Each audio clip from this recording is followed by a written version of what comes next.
Pet of the Week every Thursday, sponsored by Joy Law Firm. Just call Joy. Hello everyone and happy Thursday. Taylor Miller here to bring you the cutest part of our day. For this edition of Pet of the Week, allow me to introduce you to Inky. Inky is 2 years old and comes to us from Dorchester Paws. She has been at the shelter for more than 50 days, which to her is an eternity. Inky is a unicorn, meaning that she needs to be the only pet in the home. This sweet girl would do best with caregivers who are willing to spend some extra time with her.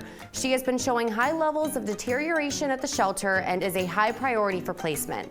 Unfortunately, Dorchester Paws is above max capacity, meaning they are in desperate need of our help. We wanted to let you know that they have a few short-term foster programs, such as a safety net foster and a medical foster.